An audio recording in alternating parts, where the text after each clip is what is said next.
What's up, Leafs fans, and welcome to Leafs Digest. We are one day away from the first game of the Leafs versus Habs playoff series, and I could not be more fired up. Goody, I know we've been going back and forth getting ready for this one. We've pumped out videos 3 straight days. We broke down Jack Campbell starting in net, the projected lineups for day one, and then the power play lines, the new look power play that we saw yesterday with the balanced units, and I am fired up. I think Sheldon Keefe is absolutely bringing the heat to this game one. He's making all the right moves. All the right guys are in this lineup. Things are moving and shaking. We're seeing the right guys being named starters. We're seeing things we like in the power play units going on. Guys moving up and down in the 5-on-5. We got the best lineup we could possibly be bringing for game one, and I am fired up. That being said, there's big news that you have told me about, and I want to give it to you to break it down with the Montreal Canadiens opening lineup. So, Goody, take the floor. Game one, what are we seeing from the Habs, and what is big about this? So Philly and I talked about it a little bit last night, but I'm sure most people by now would have heard about the headline. Montreal's going ultra veteran, we'll call it, for the lineup in game one. They're sitting Kotkaniemi, Cole Caulfield, Romanov. So high-end talent, but they're getting the splinters in game one. And the whole reason behind it, I'm sure, as again many of you could put together, they're going to try to run the Leafs right out of the building. They're going to try to hit them out of the game. That's the whole plan going into it. Basically mimic what Columbus did to us last year. That exactly basically sums up the whole strategy here. And I imagine if it goes down the wazoo this game, we're going to see all those guys right back in the lineup. But from a strategic standpoint, I actually kind of respect what Montreal is doing. They're not going to outskill us. That's just the plain way of saying things. Outgritting us, I don't know if they're going to, but I look down the list. There's like Edmondson, Weber, Gallagher, Josh Anderson, Sherratt. Like there's some guys they'll throw around weight, and I'm sure that these guys they're bringing up from the AHL, they're there for one reason. So, yeah, I think it's an interesting move. Like, I think you're right in that's exactly what they're trying to do. They're going to try and run the Leafs out of the building in terms of physicality.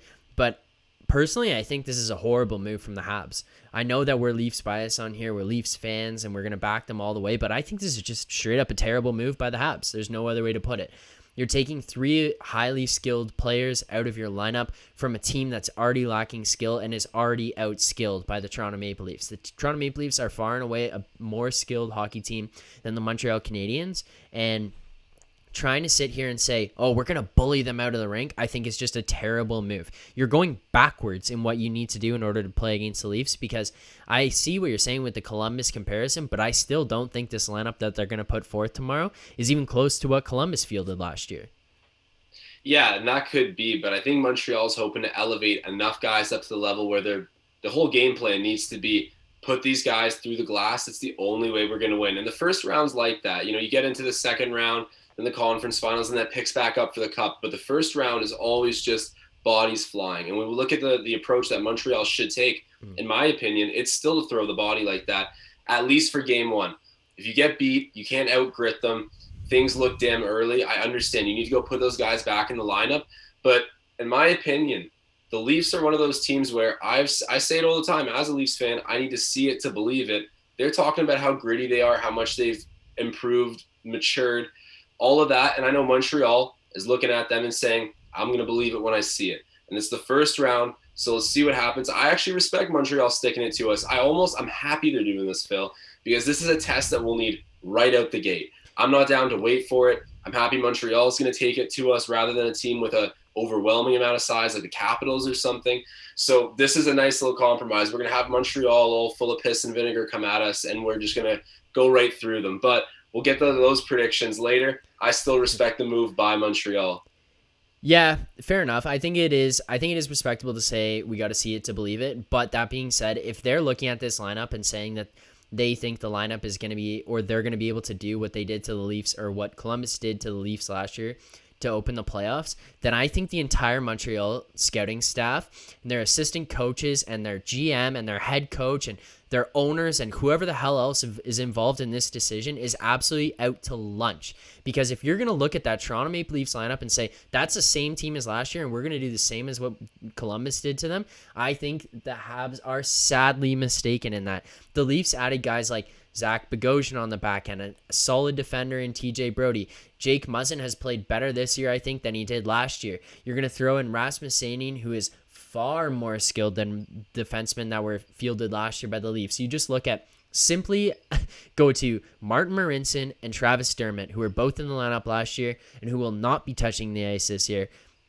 Right there, like you're looking at a better defensive unit alone. You look up front, you got Wayne Simmons, grittier, Foligno, grittier, Riley Nash, grittier. Two guys who are actually on that Columbus team.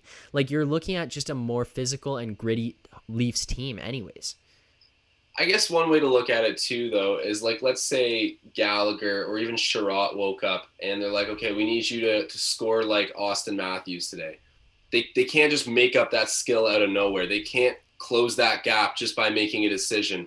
But when they're like, we need you to go run someone over like Wayne Simmons today, it might not go as well as Wayne, but you can go do that exact impact and have that, and it shows up on the stat sheet just like a hit from Wayne would have. It has a similar impact. I'm not saying you're going to blow someone up like a heavyweight, but my point is elevating the physicality is something completely within their control. Mm-hmm. And they have a pretty big team.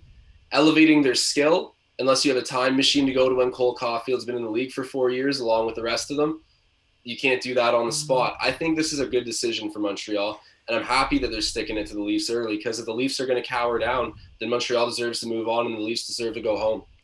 No, you're right. You're right. Do you not think, though, that if you can't match that skill, you shouldn't diminish your skill?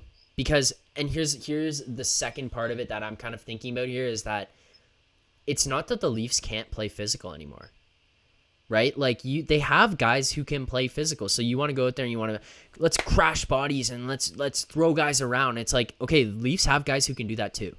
So we can match that and we can bring that back. Maybe you can't bring that physicality back to the same level, or maybe you're not going to have the same number of guys on your roster from top to bottom who can do that, but you're going to have guys who go out there and can do that on the Leafs and can bring that back to you. And now you're also going to have guys out there on that first and second line who can just absolutely skate you out of the building and stick handle around you until you're spinning through the ice. Yeah, there's no easy edge for Montreal here, definitely. I get what you mean. And to sit Caulfield, who's like so red hot in his last 10 games, it's a little ridiculous. I just think they see the Titan that the Leafs have become. So I think that they're going with the approach that if I was a coach, thank God I'm not, that's what I would be doing. But I'll leave it to the pros, and we'll just sit here keeping on criticizing them. Yeah, okay, so we are Leafs Digest and not Habs Digest. We're breaking down the Leafs here, but we are breaking down the playoff series against the Habs. So I do want to get into one more key factor here from the Habs going into this game one, Carey Price. How do you feel about Carey Price suiting up in net for the Habs? Do you think he's going to be back? Do you think it's going to cause any problems for the Leafs? Like, what is your prediction there? I think it's going to be a big issue because there's no pressure on him whatsoever. Carey Price hasn't done very well in years when Montreal's been loaded up.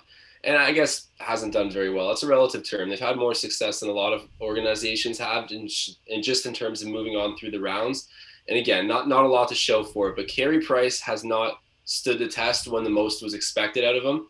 This team is young. They're like bordering a retool or whatever with the bottom half of their lineup with getting some youth in there, or I guess not game one. I would say that Carey Price is going to be a problem because the Montreal market is not going to be breathing down his neck as much this series. As much as it's going to be a heated rivalry between the Leafs, just realistic hockey fans are going to know that this Montreal team is probably getting swept. We'll get to that. But in my opinion, that means that Carey Price is going to bring his A game because that's just how goalies work, I swear. And Price is such a good goaltender that if he can just switch up the mojo with a clean slate and not a lot of expectations in that big market in Montreal, I think he'll be an issue for us. But not a blockade, an issue. Okay, I see. I think that if he played in a calmer market, then I think your take would be 100% accurate. I think that you're like, I don't think it's a crazy opinion that you have, but I think that playing in Montreal is actually a factor that would make that crowd and that fan base go nuts on Carey Price just because he's been there for so long and they've been waiting for so long and he hasn't been playing that well lately. I think that it's not going to be, the pressure is not going to be amplified, and it's not, but it might be a little bit less than what it normally would be on Carey Price. I just think that they don't care that he's been injured and that this team isn't as good as it used to be. I just don't think they care. I think they're going to be like, this guy needs to step up and he needs to be Hart Trophy, Vezina winning Carey Price every single night, and they expect nothing less. Well, those French Canadians, they're a rude bunch, but we'll cut Carey Price some slack because it's obvious he's a really good goalie, and I'm just sitting here hyping up the Habs, but it's because I'm building up to my final take where I talk about them getting steamrolled. But the one thing that'll stop them from being completely obliterated or embarrassed, I think, is Carey Price, because their hitting plan, you're right, they're not going to outgrit the Leafs. I kind of like the idea of it still. Maybe you will. I don't know. I got to see it to believe it.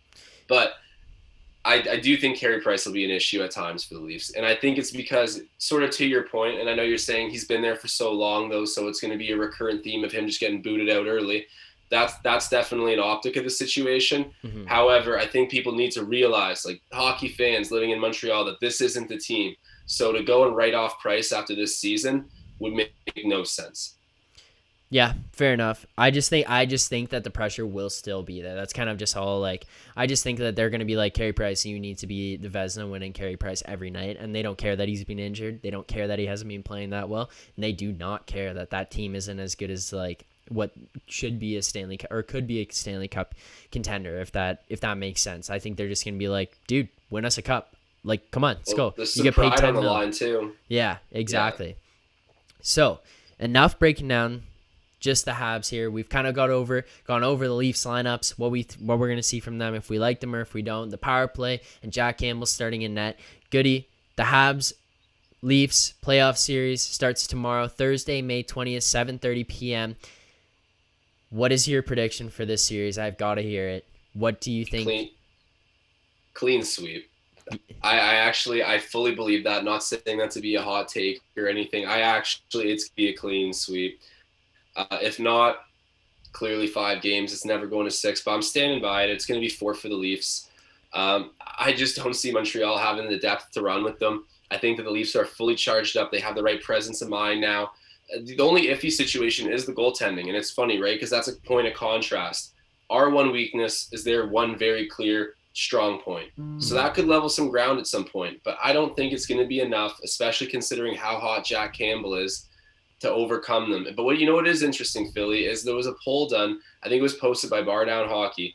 They listed all the results from players currently in the league but not in the playoffs, and the most predicted upset of the first round, it was only at 25%, but still the most predicted upset was the Canadiens over the Leafs.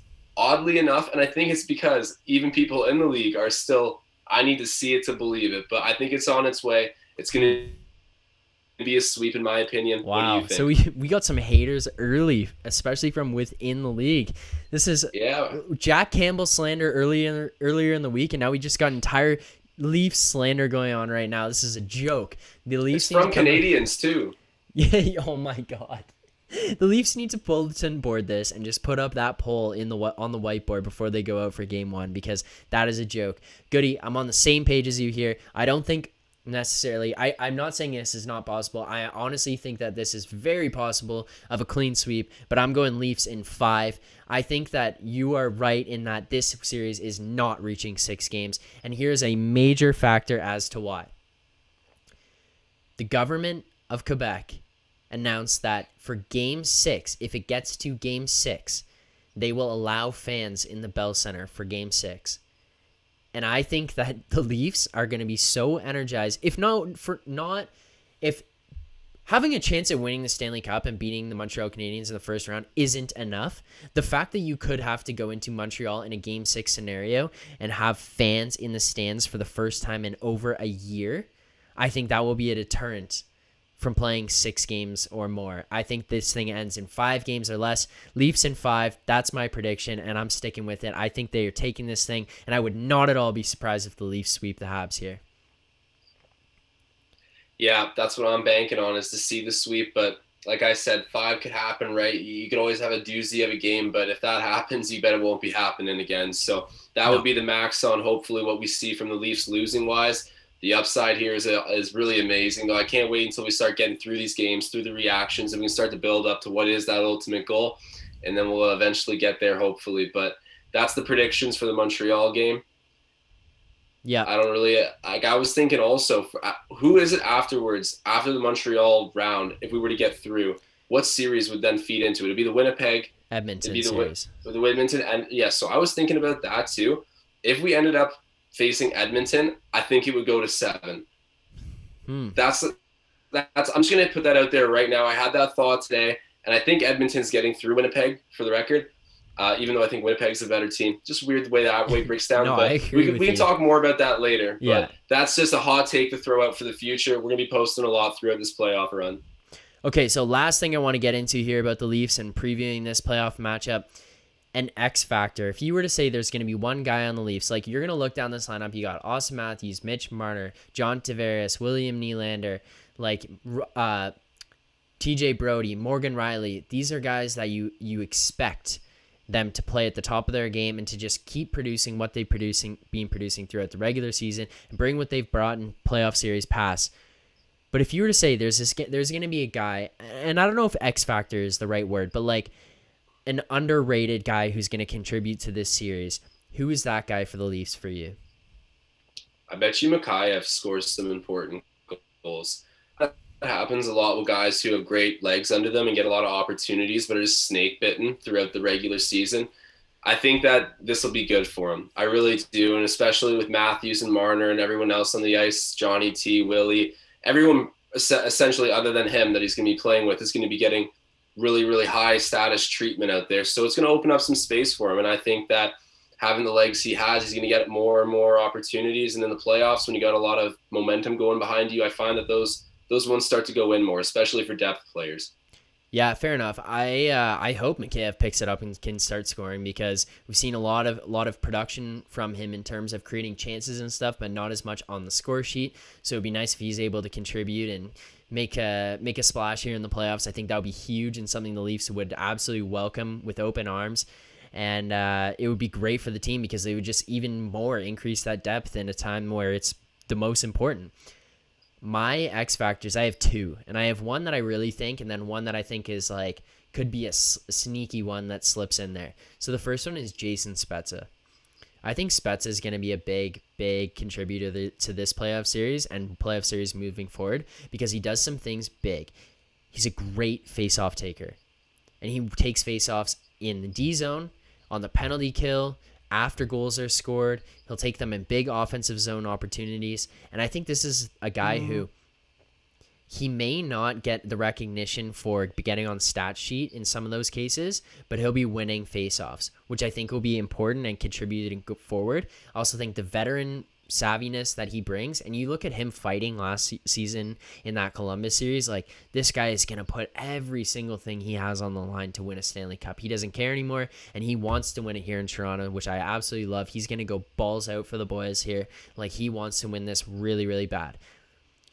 My sneaky little X Factor player here, Rasmus Sandin. Rasmus Sandin is a guy that we didn't really see much throughout the regular season. He kind of just snuck in there at the end of the season, and everyone started thinking, oh my God, this guy's making some waves here. And next thing you know, he's being listed as quarterbacking the first power play unit in the game one of the playoffs. I think Rasmus Sandin could be a huge factor coming up here. You look at what Tampa did last year where they had Sergachev a little bit lower down in their lineup, and he's not as relied upon as that first pairing. I'm pretty sure he was on the second pairing in there, but like he wasn't Mikhail Sergachev, the number one guy. So you're going to throw Rasmus Sandin in there, a guy who's absolutely incredible, and you're also going to throw him on that first power play and give him some more minutes, give him some important minutes there. This guy could be, you never know, this guy could be playing on the first unit by the end of this playoff run, depending on how things go. I think he could be a huge factor for the Leafs and their success moving forward. If his confidence continues to steamroll, I think it's going to be only good things for him and the Leafs mutually. I could see him climbing up that high. I could see him having that storyline where he puts a whole league on notice during the Stanley Cup run. A lot will need to go right, but I think he's poised to do it. So I like those takes. And Spezza, he's going to do it calmly. That's the thing. You know, he is an X factor completely, but he is going to do it in those discreet ways, like you being so solid in the face-off dot, making good decisions with the puck, being an off-ice leader. It's going to be so important to the overall success of the group. He's a complete X factor, definitely a subtle one. And Sandin, hopefully that's a guy who can be making headlines pretty soon throughout the playoffs. Yeah, I agree. There you go, boys. That's our game one playoff preview the night before playoff eve. We're getting absolutely amped up for the first game in this series. We've been watching and just getting teased by playoff games around the NHL going on for the past week, and we have been sitting patiently waiting for the North Division to get underway in their playoff series, and it is finally here. We are 1 day away from game 1, Habs versus Leafs of this playoff series. This series hasn't happened since 1979, way back when, and we've just been kicking around, waiting, watching this rivalry unfold, and here it is, a playoff matchup that we've been waiting for. I could not be more excited. Make sure you like, comment, subscribe on these videos, subscribe to our channel, and follow us, and check out tomorrow because we're going to have 2 videos coming up. If you weren't pumped up about the Leafs after this, all I can say, I don't want to throw it away too much, but look around 12 o'clock tomorrow, because if you want to run through a wall for the Toronto Maple Leafs, after you see what we have coming out tomorrow around noon, you are just going to be pumped up. So thanks to our video guy, Tyson DeSilva, for putting that one together for us. We are ready to run through a wall. That's why we brought the energy this episode, and you guys are going to be too. Philly. Yeah, Goody is so ready to go. He's just been jumping up and down, getting ready for this one. But check out that video, and then after you watch the game tomorrow, come over to our channel. We are going to have a full breakdown of Game 1 of the playoffs, Leafs versus Habs, Thursday, May 20th, 7:30 p.m. We'll see you guys after tomorrow's game.